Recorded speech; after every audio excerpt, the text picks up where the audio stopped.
Hello बच्चों। कैसे हो आप लोग? पिछला वीडियो किस किस ने देखा? अगर नहीं देखा है तो आप उसको दोबारा से देख लीजिए। फिर हमें अगला टॉपिक समझने में हेल्प मिलेगी।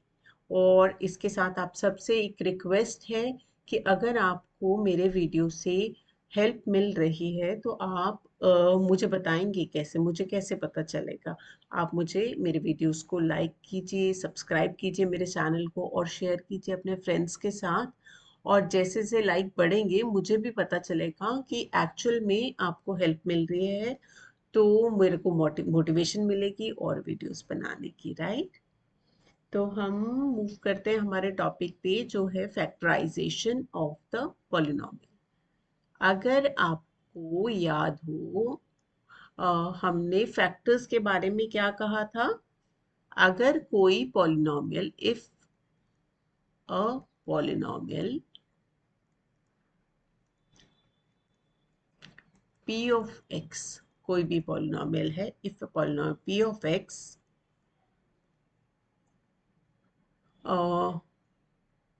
gives गिव्स बोलेंगे हम, सिंपल टर्म्स में इसको लिखने की कोशिश करते हैं। If a polynomial p of x gives answer, मैं आपको बहुत सिंपल टर्मिनोलॉजी में लिख के दे रही हूँ, gives answer as 0 on substituting the value of x equals, कोई ले लेते हैं हम, 1 2 3 है ना जो हमारा, उसकी जगह मैं एक ए वर्ड यूज कर लेती हूँ।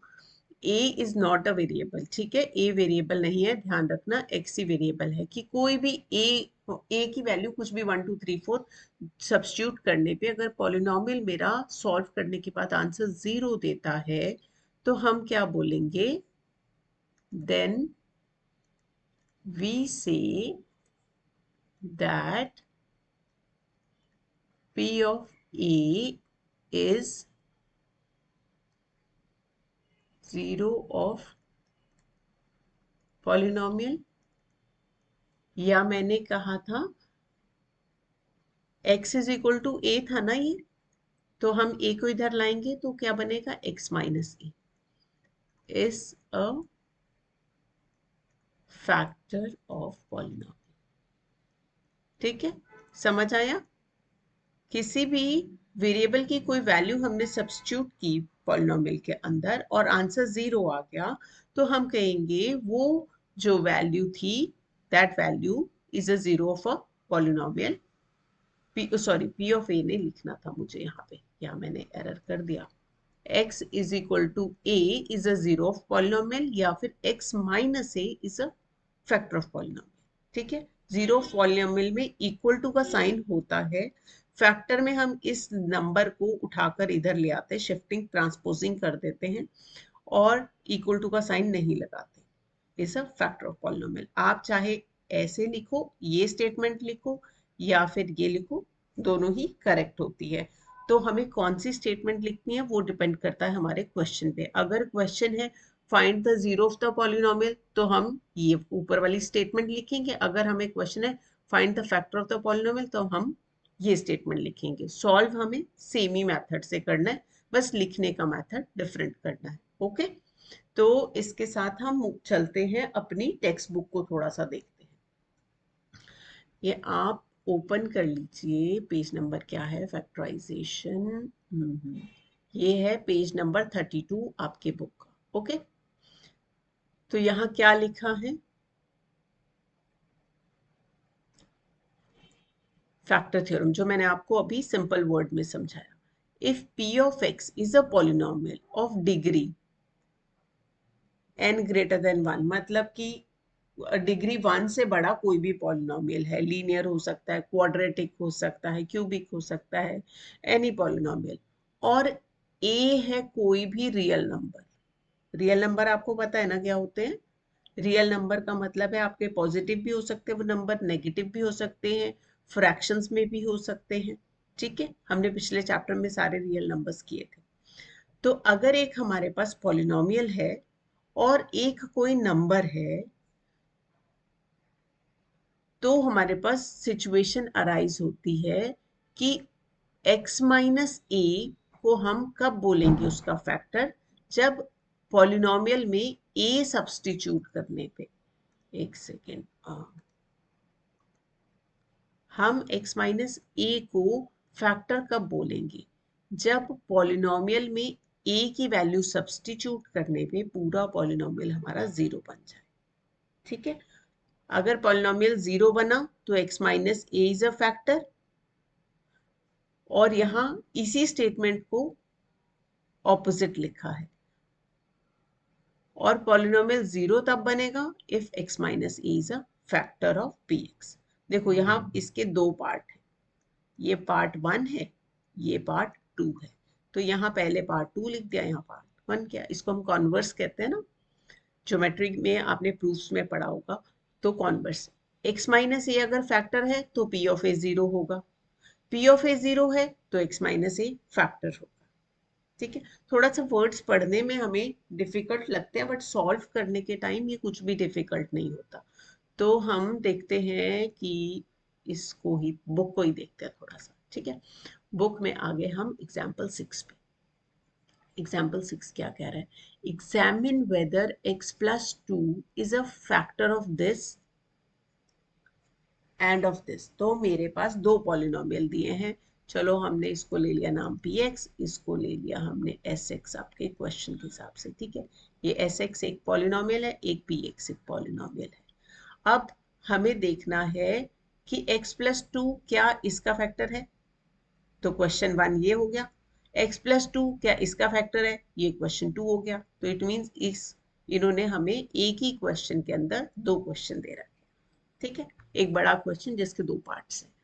तो पहले हम x प्लस 2 दिया है ना, x प्लस 2 लिखा है, तो अगर फैक्टर लिखा है तो हमें पता थी x is equal to minus 2 लिख सकते हैं हम इसको।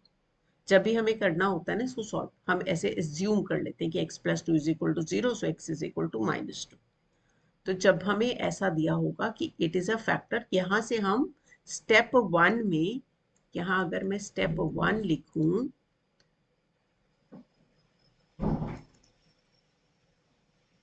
Find value of x from the given factor. ठीक है, मैं यहाँ वर्ड फैक्टर लिख रही हूँ, पॉलिनोमियल से मत निकाल लेना x की वैल्यू, फैक्टर यहाँ पे फैक्टर ही दे रखा है ना, ये फैक्टर है। तो यहाँ से x की वैल्यू निकाल लो। कैसे निकालेंगे, बाय इक्वेटिंग फैक्टर टू 0। ठीक है, तो x प्लस 2 को 0 इक्वेट किया, x is equal to minus 2 आ गया। फिर स्टेप 2 में हम क्या करेंगे, substitute the value from step 1 in px। px हो गया आपका पॉलिनोमियल, अगर उसका नाम qx है तो आप qx में कर देना, sx है sx में कर देना, यहां मैंने px लिख दिया। फिर स्टेप 3 क्या बोलेगा हमें, पहले हमने x निकाला, फिर सब्स्टिट्यूट किया, इफ द polynomial becomes 0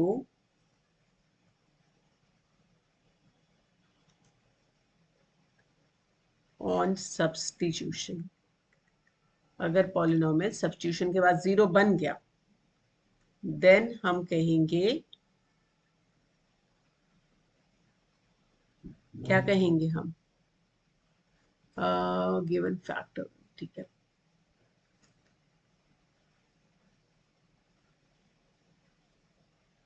तो लेट अस से हम इसको, मैं ना g ऑफ x कह लेती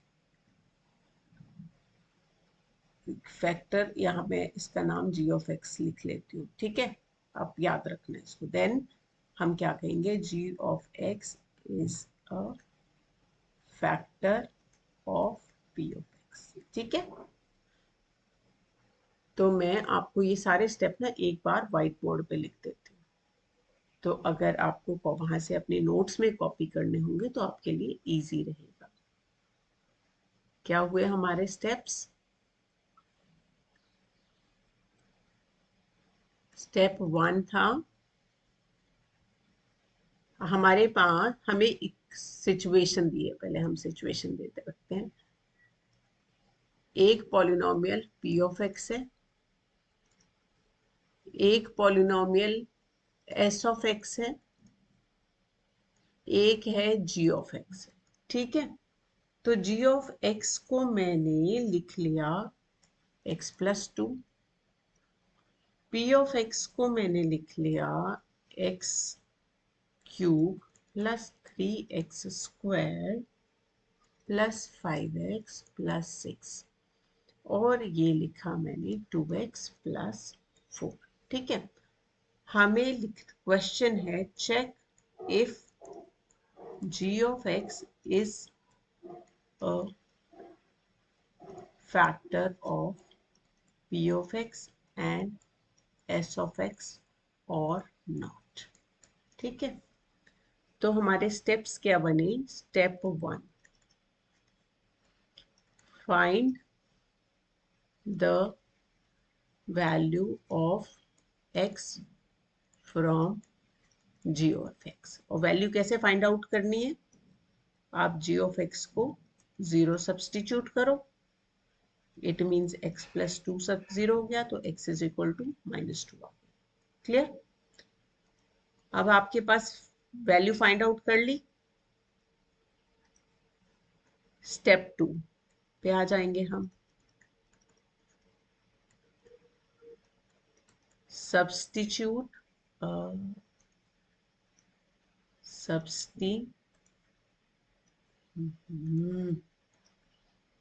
substitute the value of x from step 1 in p of x and s of x। ठीक है, अरे ये s और q ना हमें थोड़ा कंफ्यूजन लग रहा है, हम s की जगह इसका नाम ना q कर देते हैं। मेरा एंड और जो ये है ना, दोनों ये सेम ही लग रहे हैं।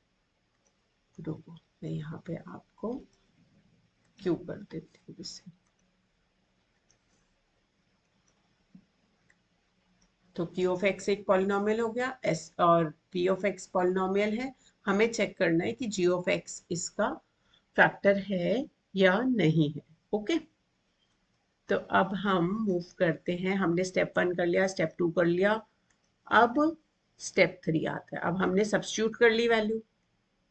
स्टेप 3 में हम if on substitution p of x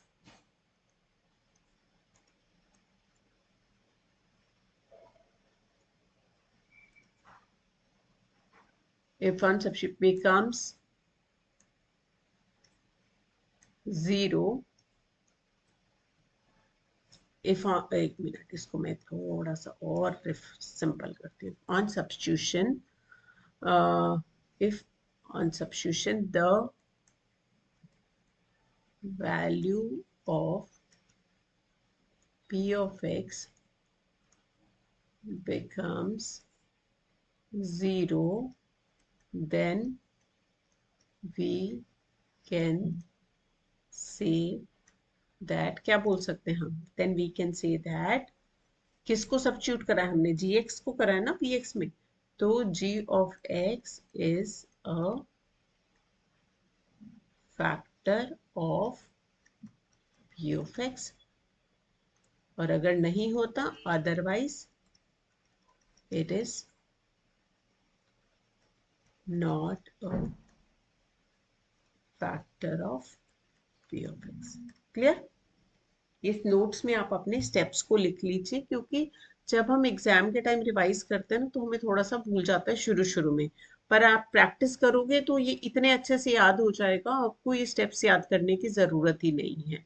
मैं एक बार और रिकैप्चुलेट कर देती हूँ इसको। तो हमने क्या करना है कि हमें पॉलिनोमियल दिया होगा, दो पॉलिनोमियल दिए हैं, हमें चेक करना है कि x+2 है वो इन दोनों का फैक्टर है या नहीं। ठीक है, तो हम पहले ये सारा काम एक पॉलिनोमियल के लिए करेंगे, बाद में दूसरे के लिए। पहले हमने x+2 g ऑफ x से हमने x की वैल्यू निकालनी है। वो कैसे निकालनी यहाँ मैंने आपको बता दिया। अब इस x की वैल्यू को हमने यहाँ सब्स्टिट्यूट कर देना है। याद है आपने पिछली क्लास में पिछले वीडियो में आपने देखा था, तो हम इसको ऐसे लिख सकते हैं। तो x की वैल्यू -2 आ गई, तो मैं एक बार p ऑफ -2 सॉल्व करके देखूंगी, फिर मैं g ऑफ -2 भी सॉरी g नहीं, एक सेकंड क्या था, q और q ऑफ -2 को भी मैं फाइंड आउट करूंगी। अगर यहाँ मेरा आंसर 0 आ गया, यहाँ पे अगर मेरा आंसर 0 आ गया, तो मैं बोलूंगी कि जो ये g ऑफ x था ये फैक्टर था। अगर नहीं आया तो g ऑफ x फैक्टर नहीं है। ओके, तो चलो अब हम फिर से अपनी टेक्स्ट बुक पे आ जाते हैं। एग्जाम्पल 6 को फिर हम स्टडी करते हैं।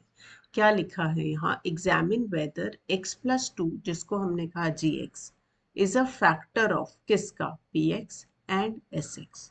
ठीक है, स्टेप 1 क्या था, find the value of x from gx। तो पहले स्टेप में हमें जो gx है वहां से x निकालना है। हमारा x निकल गया। ये स्टेप 2 में हमें क्या करना है, ये वाला जो पार्ट है ये स्टेप 2 है। ठीक है, स्टेप 2 में हमने जो वैल्यू आई थी वो पॉलिनोमियल में वेरिएबल की जगह सब्स्टिट्यूट कर देनी है। -2 सब्स्टिट्यूट कर दिया, फिर आ गया हमारा आंसर। आंसर आने पे हमारा आ जाता है स्टेप 3। स्टेप 3 क्या कहता है, if the polynomial become 0, p of mine, ये वैल्यू सब्स्टिट्यूट करने पे अगर पॉलिनोमियल 0 बन गया तो हम क्या बोलेंगे, gx is a factor of px। तो हम कहेंगे, क्या कहेंगे, x+2 is a factor of px। ठीक है, तो हम कह रहे हैं gx is a factor of px। और अब हमारे पास दो पॉलिनोमियल थे ना, इस क्वेश्चन का दूसरा पार्ट था sx, तो हमने दूसरे पार्ट पे आ गए sx। अब इसमें भी हमने x की जगह सब 2, इसमें भी एक सेकेंड, हाँ, इसमें भी हमने x की जगह -2 सब्स्टिट्यूट किया, आंसर 0 आ गया। तो हम कह सकते हैं gx is a factor of sx। ठीक है, क्लियर। अब मूव करते हैं 7th क्वेश्चन पे। क्या कहता है, find the value of k if x-1 is a factor of this. अब इस क्वेश्चन को मैं एक्सप्लेन आपको व्हाइट बोर्ड पे करती हूँ। ठीक है,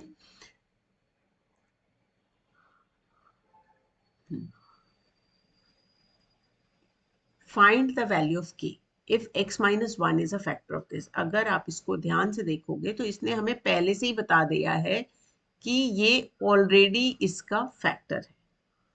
ठीक है, तो हमारा स्टेप 1 क्या था,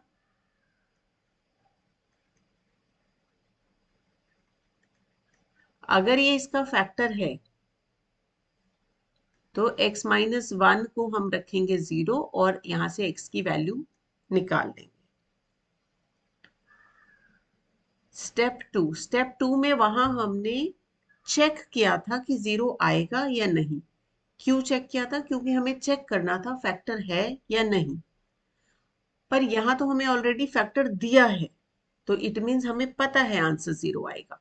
तो स्टेप 2 में हम लिखेंगे p ऑफ 1, या इस पॉलिनोमियल का नाम मैं p ऑफ x कर देती हूँ।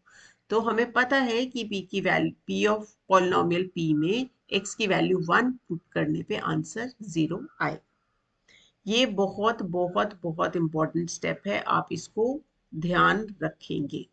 ठीक है, इसको बिल्कुल मिस नहीं करना इस क्वेश्चन में।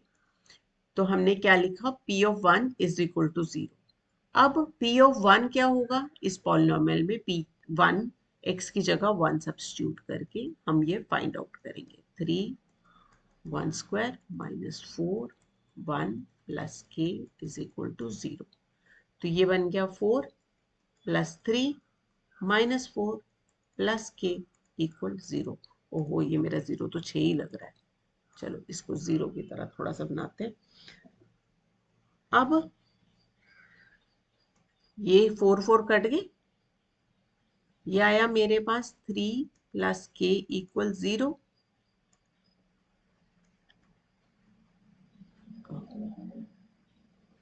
अगला टॉपिक आ गया ये।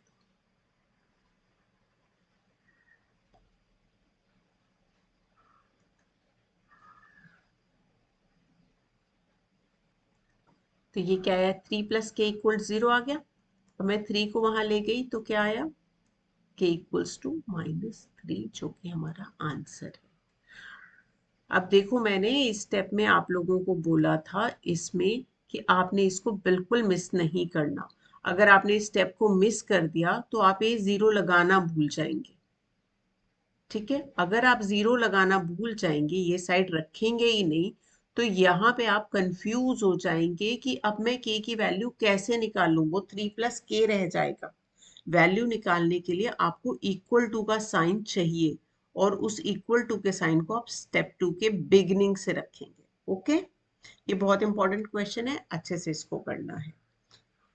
तो इसके बाद हमारा जो अगला टॉपिक है जिसको आपने देख लिया था, वो है factorisation of a polynomial by middle term splitting. और ये हमने ग्रेड 8 में भी किया है, याद है आपको? अगर नहीं याद है तो कोई बात नहीं, मैं आपको फिर से रिवाइज कराती हूँ इसको। अगर मैं इस पॉलिनोमियल को, ठीक है, अगर स्टैंडर्ड फॉर्म में हम इसको लिखें, तो स्टैंडर्ड फॉर्म क्या होती है हमारी?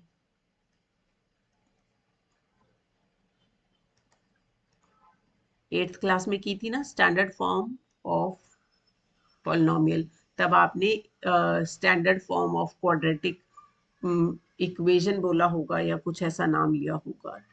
तो इसका हम ऑफ पे नहीं लिखते, चलो स्टैंडर्ड फॉर्म हम लिख लेते हैं। तो ये होती है ax² + bx + c। ठीक है, अगर मैं इसको कलर कोड करूं तो लेट अस से हम ले लेते हैं एक ग्रीन कलर जो हम कांस्टेंट के लिए यूज करेंगे।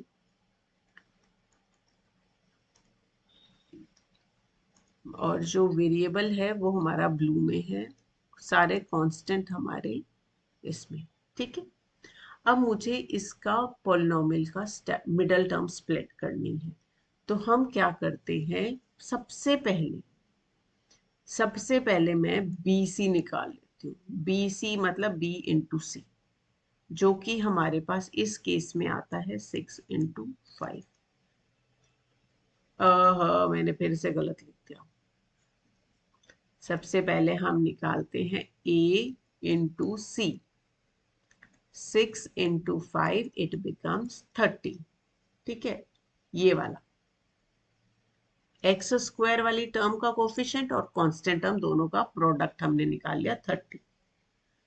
ओके, अब मुझे 17 को ब्रेक करना है, या फिर मुझे 30 है ना, जो AC जो मेरा आ गया 30 के मैं फैक्टर लिखने की कोशिश करती हूँ। 30 के फैक्टर होते हैं 1 × 30, 2 × 15 और 3 × 10, और क्या बने 5 × 6। ये सबसे मेरे पास 30 बनता है। अब मुझे क्या करना है, मुझे वो वाला फैक्टर इसमें से सेलेक्ट करना है। देखो पेयर, ये एक पेयर है, 1 & 30 का पेयर है, 2 & 15 का पेयर है, 3 & 10 का पेयर है, 5 & 6 का पेयर है।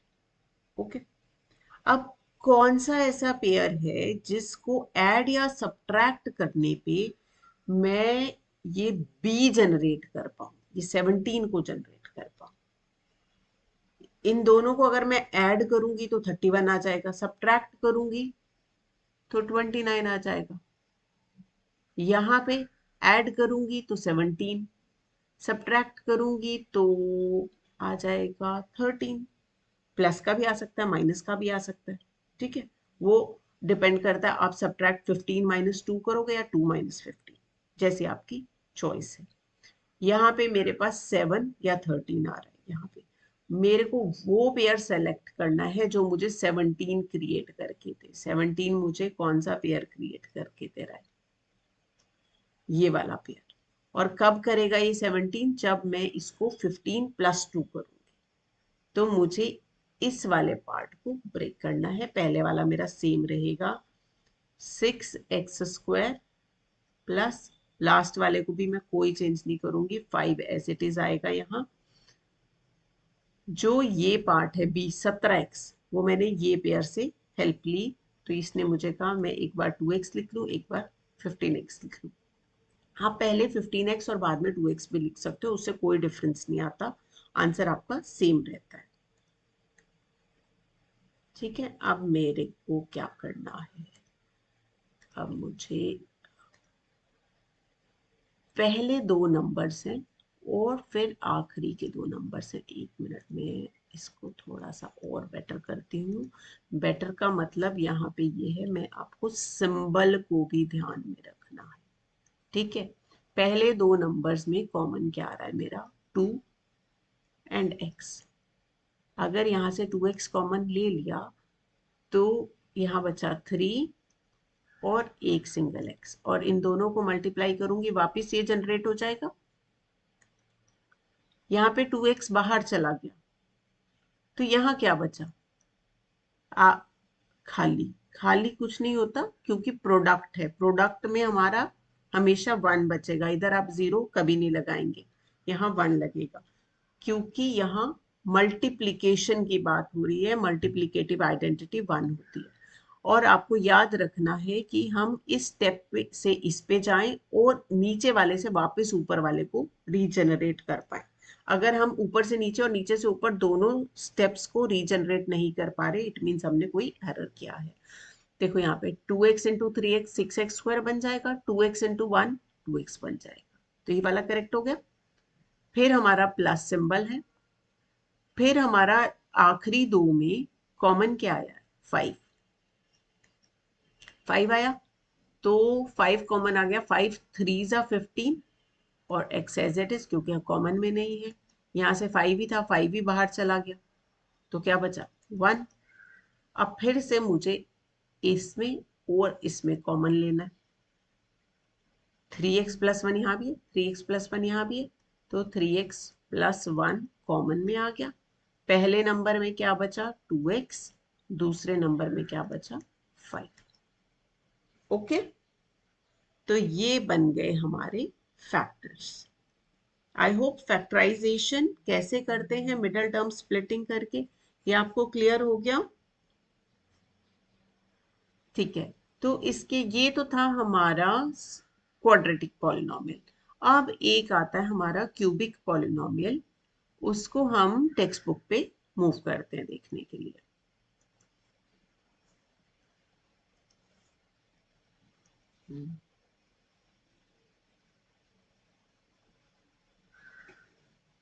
ये वाला क्वेश्चन हमने कर लिया।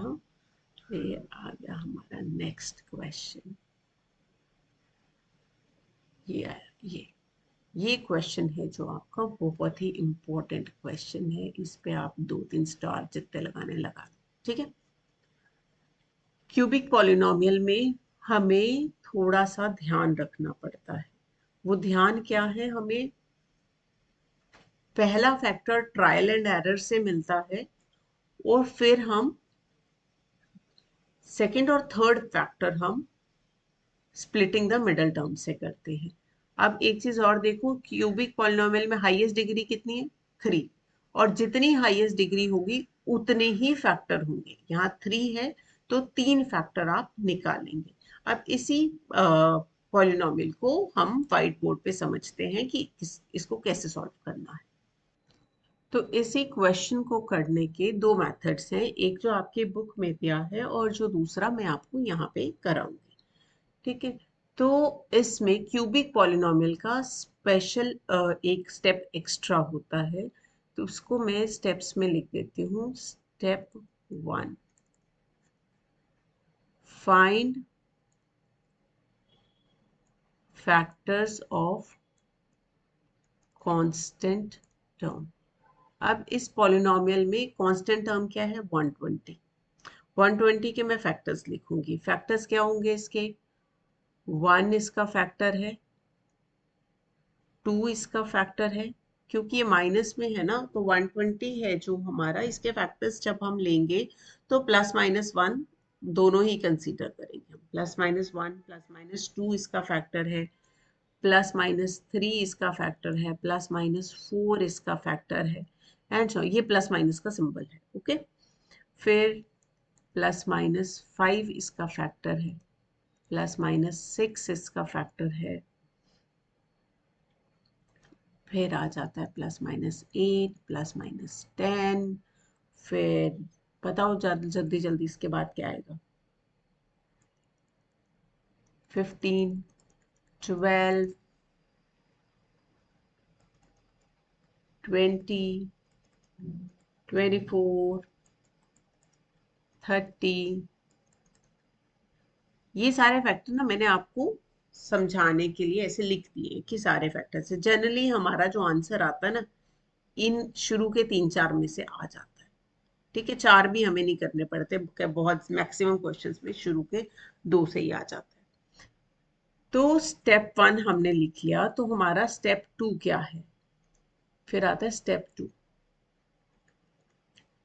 ये थोड़ा सा ट्रिकी पार्ट है, अगर आप इसको प्रैक्टिस करेंगे तो आपको ओरली आप इस पार्ट को कर पाएंगे।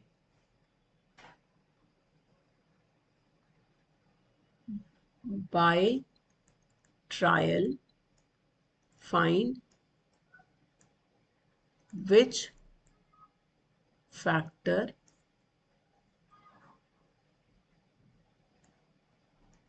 on substitution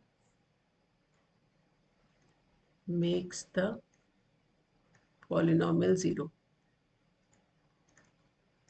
ये मैंने आपको समझाने के लिए लिखा है स्टेप, आपको स्टेप पेपर में नहीं लिखना, आपको सीधा स्टेप करना है। स्टेप करना क्या है? मैंने ऑब्जर्व करना है इनमें से किस फैक्टर को मैं सब्सटीट्यूट करूं और ये जो पॉलिनोमियल है मेरा ये जीरो बन जाए। तो मैं चलो +1 से ट्राई करती हूँ। 1 किया, 1 माइनस 20, ये 1 हो गया, यहाँ लिख लेते हैं। पहला 1 हो गया, पी ऑफ 1 निकाल के देखते हैं, इसको पी एक्स दे देते हैं हम ना। 1 लिखा, ये 23 हो गया, ये 142 हो गया, ये 120 हो गया। अरे तो पहले में ही सॉल्व हो गया हमारा। 1 + 142, ये 1। अगर मैं इसको रीराइट करूँ, प्लस वाले सारे मैंने पहले लिख लिए, माइनस वालों को सबको मैंने पीछे पुश कर दिया, तो ये हो गया मेरा 143, ये भी 143, ये 0 आ गया। इट मीन्स पहले ही स्टेप में सॉल्व हो गया हमारा ये। तो स्टेप 2 हमारा यहाँ सॉल्व हुआ, तो हम क्या लिखेंगे यहाँ पे? स्टेप 2 के बाद, यहाँ मैं स्टेप 2 दिखा देती हूँ। तो हम यहाँ लिख देंगे x is equal to 1 is a zero of the polynomial, या फिर x minus 1 is a factor of किसका? x³ minus 23x² plus 142x minus 120। पहला हमारा फैक्टर ट्रायल एंड एरर से आया। स्टेप अब दूसरा फैक्टर फाइंड आउट करने के लिए हमारे पास हमें क्या करना है? स्टेप 3। स्टेप 3 कहता है divide the polynomial bye it's factor. ठीक है, इट मीन्स अब मुझे क्या करना है? Long division. x³ minus 23x², चलो आपकी लॉन्ग डिवीजन की सबकी प्रैक्टिस हो जाएगी। 142x माइनस 120, इसको किससे डिवाइड करना है? x माइनस 1 से। मुझे ये पता है कि रिमाइंडर मेरा 0 आएगा। इस केस में मुझे कोशेंट फाइंड आउट करना है। ठीक है, पहला फैक्टर हमारा आ गया, फिर हम कोशेंट फाइंड आउट करेंगे और कोशेंट से हमें बाकी दो फैक्टर मिलेंगे। चलो अब हम डिवीजन कर लेते हैं। कैसे करते थे लॉन्ग डिवीजन, याद आए? चलो फिर हमें इसका ये पहला और ये पहला देखना है, दोनों को हमें सेम बनाना है। एक्स को किससे मल्टीप्लाई करूं एक्स क्यूब बन जाए? सिंपल, एक्स स्क्वायर से। ठीक है, एक्स को एक्स क्यूब से किया, एक्स स्क्वायर से किया, मेरे पास आ गया एक्स क्यूब। फिर -1 को इससे किया तो माइनस एक्स स्क्वायर आ गया। ठीक है, यहाँ माइनस लगाया, इसको प्लस कर दिया, यहाँ का कट हो गया। 23 माइनस का है, प्लस एक्स स्क्वायर है, तो मेरे पास -22x² आया। और मैं पूरा पॉलिनोमियल साथ ही कॉपी कर लूंगी यहाँ पे। ठीक है, अब मुझे फिर से x को ये बनाना है, सेम बनाना है। आपको याद रखना है कि साइन, कोफिशिएंट, पावर, वेरिएबल सब सेम करना है। तो x को किससे मल्टीप्लाई करूं कि -22x² बन जाए? इसको मैं -22x से कर लेती हूँ, तो ये बन जाएगा -22x²। हमें पूरा सेम करना है ताकि जब हम सब्ट्रैक्शन का स्टेप परफॉर्म करें तो ये कैंसल आउट हो जाए। तो -1 को -22 से किया तो आ गया मेरे पास +22x। ओके, यहाँ सब्ट्रैक्शन करना है तो साइन चेंज होंगे नीचे वाले पॉलिनोमियल के। ये कट गया और ये हो गया मेरा 2 - 2 0, 120x -120। अब इसको मैंने x को 120x बनाना है, प्लस का 120 है ना, तो +120 से मल्टीप्लाई कर दिया। तो ये सब पास वाला मुझे पहले से ही पता था, क्योंकि हमें कहा था कि x-1 फैक्टर है, तो हमको पहले से पता था कि रिमाइंडर 0 आएगा। हम क्या फाइंड आउट करना था इस स्टेप में? हमें ये कोशेंट। ठीक है, ये था हमारा स्टेप 3 कर लिया हमने, ये पूरा ये था स्टेप 3 कर लिया। अब हमारा जाता है स्टेप 4। अरे क्वोशंट को हाइड नहीं करते, हमें क्वोशंट की जरूरत है। फिर आया हमारा स्टेप 4। स्टेप 4 क्या है? Find second and third factor by factorizing the quotient। ठीक है,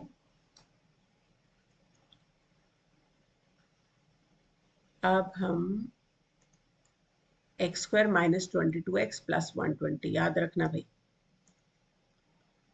x² -22x + 120, याद रखा ना? अब मुझे इसको फैक्टराइज करना है। a कितना है मेरा? 1। c कितना है मेरा? 120। सबसे पहले मुझे ac निकालना है, मिडल टर्म स्प्लिटिंग करूंगी 120।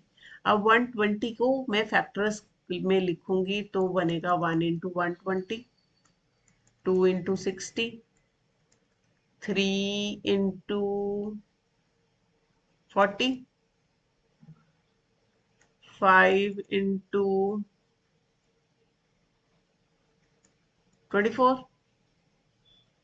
और फिर क्या करें? चलो 10 × 20, नहीं वो तो 200 हो गया, 10 × 12। और क्या फैक्टर्स हो सकते हैं? 8 से भी जाता है ना। आपको यहाँ सारे फैक्टर लिखने की जरूरत नहीं है,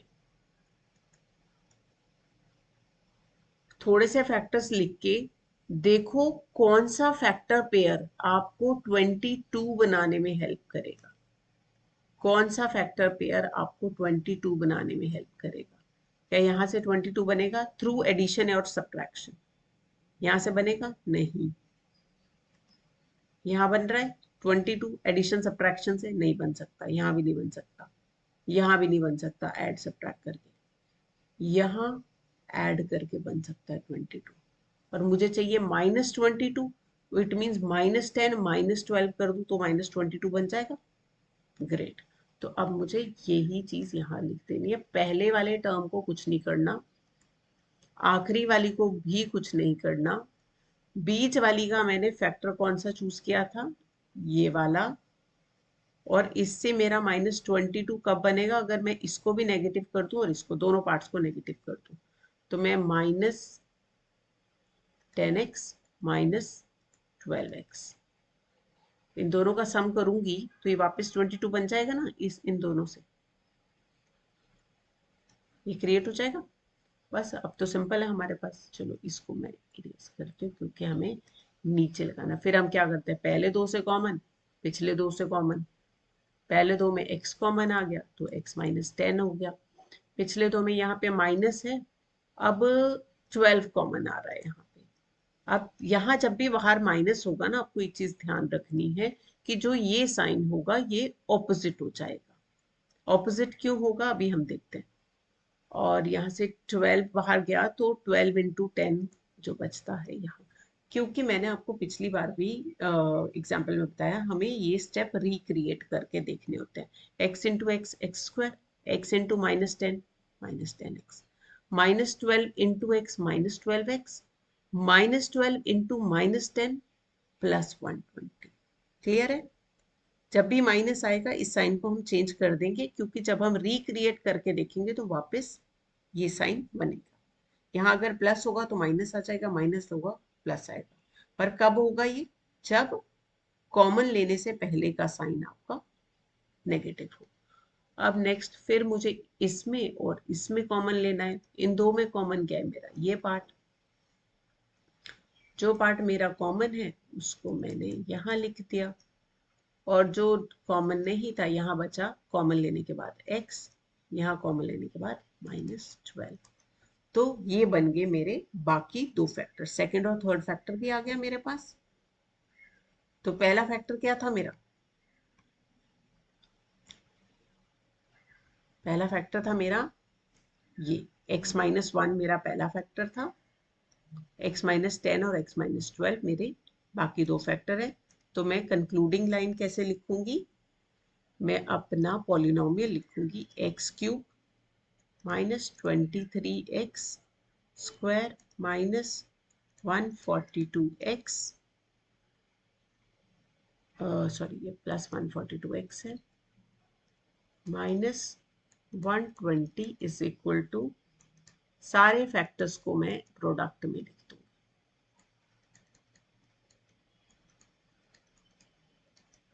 ठीक है। अब आपकी बुक वाला मेथड मैं एक बार आपको बता देती हूँ क्या करते हैं इसमें। ये वाला पार्ट सेम है, ये हमने भी किया था। फिर ट्रायल एंड एरर का पार्ट भी सेम है, ये हमने भी किया था। अब ट्रायल एंड एरर में हमें पता चला x -1 फैक्टर है। अब यहाँ पे हमने इस इंफॉर्मेशन को यूज किया और यहाँ पे उसको अप्लाई करने की कोशिश की। 23 को मैंने फैक्टराइज ऐसे किया कि इसके फैक्टर ये बना लिए मैंने, -23 को -x² -22x² किया, फैक्टराइज कर दिया। फैक्टराइज करने से हुआ क्या कि जब मैंने यहाँ से कॉमन लेना है ना, तो मेरे पास यहाँ x -1 जनरेट हो, ये वाली चीज जनरेट होनी चाहिए जो यहाँ जनरेट हुई है, ये और ये मेरी सेम जनरेट होनी चाहिए। ठीक है। तो बाकी सिंपल है, यही ध्यान रखना है। इन दो से हमने x² कॉमन लिया, x -1 आ गया, यहाँ से 22 कॉमन लिया, फिर इन दो से कॉमन लिया। रुको मैं इरेज करती हूँ, आपको यहाँ पे बताती हूँ मैं थोड़ा सा क्या किया है। पहले दो से कॉमन, फिर इन दो से कॉमन, फिर इन दो से कॉमन, सबसे हमने कॉमन लिया। तो यहाँ कॉमन लेने के बाद x -1 कॉमन लिया, तो ये पार्ट हमारा आ गया। ये चीज हमने वहां लॉन्ग डिवीजन से की है, इस क्वेश्चन में यहाँ लॉन्ग डिवीजन यूज नहीं किया, 23 की स्प्लिटिंग की है। ठीक है। आपको जो इजी लगता है, आपको लॉन्ग डिवीजन इजी लगता है, आप उससे करो। अगर आप इस 23, इस एक्स स्क्वायर को स्प्लिट करना चाहते हो तो एक्स स्क्वायर को स्प्लिट करके आप इस क्वेश्चन को सॉल्व करो। ओके। और उसके बाद हमारे पास ये आ जाता है कोशेंट, और बाकी सारे स्टेप सेम है। पहला फैक्टर हमारा आ ही गया था, फिर कोशेंट को हमने मिडल टर्म स्प्लिटिंग से किया, ये भी मैंने आपको वहाँ एक्सप्लेन कर दिया, ये सेम ही है। तो अब आपका जो होमवर्क है वो होमवर्क क्या है आपका, एक्सरसाइज 2.3। इसके अंदर आपके आ जाते हैं क्वेश्चन। पहले आपको चेक करना है कि x+1 is a factor of the polynomial और नॉट। कैसे करना है याद है ना आपको, यहां से x की वैल्यू आप क्या करोगे, हिंट में लगा दे रही हूँ, x+1 इज इक्वल टू 0 करोगे, x इज इक्वल टू -1 आ जाएगा। अब इस -1 x की वैल्यू -1 सब में सब्स्टिट्यूट करके देखो, जहां पे वो वैल्यू, ये आंसर आपका 0 आएगा, वहां हम कहेंगे x+1 is a factor, otherwise नहीं है। सिमिलरली फैक्टर थ्योरम, ये फैक्टर थ्योरम ही है जो हम कर रहे हैं, ठीक है। अब gx is a factor of px, अब gx और px की टर्म में दे दिया, करना वही है सेम। यहाँ पे भी gx क्या है, gx इज अ फैक्टर है ना, तो यहाँ भी इस आप क्या करोगे, जो फैक्टर है उसको 0 करना है, it means x+1 is equal to 0। यहाँ से वैल्यू निकालनी है और इस वैल्यू को इधर सब्स्टिट्यूट करना है यहाँ वाले x में, ठीक है। तो यहाँ p ऑफ -1 निकाल के देख लेना, अगर आंसर 0 आया तो फैक्टर है, अदरवाइज नहीं है। फिर फाइंडिंग के का मैंने आपको एक क्वेश्चन करके दिखाया था, आप एग्जैक्टली उस वीडियो को उस पॉइंट पे लेके दोबारा समझिएगा और फिर उसके बाद इस थर्ड क्वेश्चन को कीजिएगा। Factorise middle term splitting, middle term splitting, यहाँ पे ये क्यूबिक पॉलिनोमियल्स हैं, आप इसको दोनों मेथड से ट्राई कीजिए, बुक वाले से भी और जो आप व्हाइट बोर्ड पे बताया लॉन्ग डिवीजन से भी। तो दोनों में से जो भी आपको कंफर्टेबल लगेगा, दोनों में उनको आप ट्राई कर लीजिए। जहाँ प्रॉब्लम आती है वहाँ मेरे को आप कमेंट सेक्शन में डाल दीजिएगा। और एक और एंड में फिर से आपसे रिक्वेस्ट है, वीडियो अगर आपको पसंद आए तो लाइक, शेयर और सब्सक्राइब ज़रूर कीजिए। मिलते हैं नेक्स्ट टॉपिक अलजेब्रिक आइडेंटिटीज में नेक्स्ट वीडियो में। Bye bye.